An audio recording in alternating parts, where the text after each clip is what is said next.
India na Manipur loshin kraba matung lamdam asigi internal sovereignty mangkhiduna furup singgi marakta conflict sing thokliba ni masigi hanjilhallaba matamda Manipur gi wathok sing loisin gani haina pambei na luchingba UNLF ki acting chairman M Nongyai na fongdrakli sahi kuningi me 19 da pangthokpa kathokraba singgi ningsing numit sahi asigi oinasu pambei na luchingba United National Liberation Front UNLF na ngasi Imphal East District ki manung sanba nongpok sanjanbamda pangthoki tharom aduda loop asigi luchingba sing cadre sing nupi gi loop ki member sing amri civil society organization singi mihut sing na saruk yaki tharom aduda saruk yaki ba singna Manipur gi matam amagi ningkha tamba hanjinhallaba lanthengda thawaina pontha pikraba athoba sing gi ningsing khubamda hailai katuna ikai khumnaba utladuna minute ani tumina lepki tharom aduda acting chairman M Nongyai na makha taraduna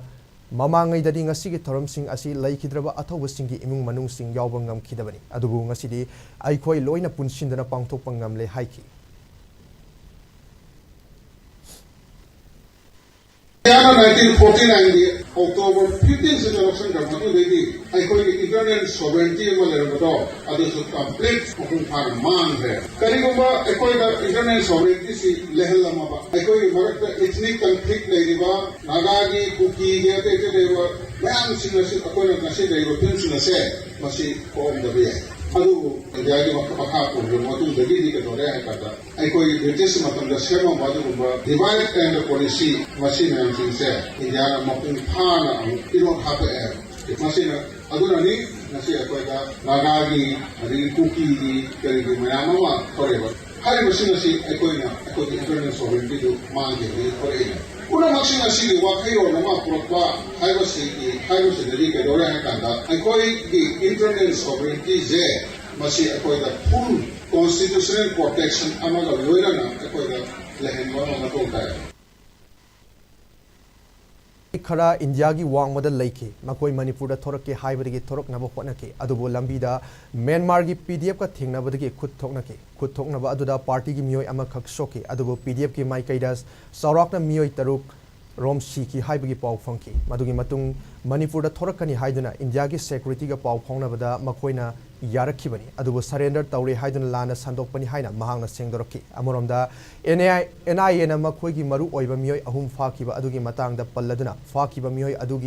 adugi matangda Delhi da NIA ga unaba chatlure madura matam khara ngayu haibadagi unaraktre mari leinaba singa wari sanabada investigation chathari family natana atopa unabinu haibadagi unadana leiri masigi process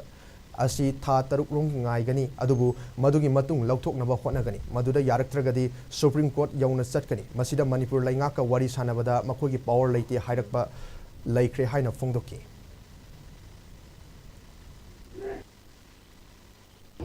koya sonda tawkar leibani tawkar leibani sonda leibani da yaraktraba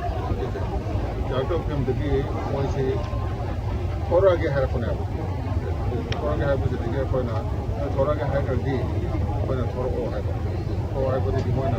masalah lebih nama siapa laksa mereka siapa laksa kita onda dia nak bawa sekarang lalu dia lebih tetap lagi leh kalau macam kau nak suruh mau nak semangat orang berjaya hadir di kalau kata aku jam sekarang kita badali mau ikhena pada kalau sama mau ikhena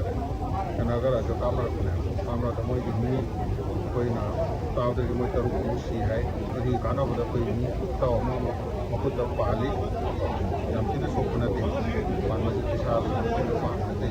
बाजन भाषण the पाना दे ओगान के अभी सोपना दे माना ताऊ का कोई proof याद ना प्रूफ याद ने उसे तक की माना ये प्रूफ ना वो तो मुझे लगी सेंबी रो है जब कोई ताऊ ना चले सिंगार चले Yes, hotel level,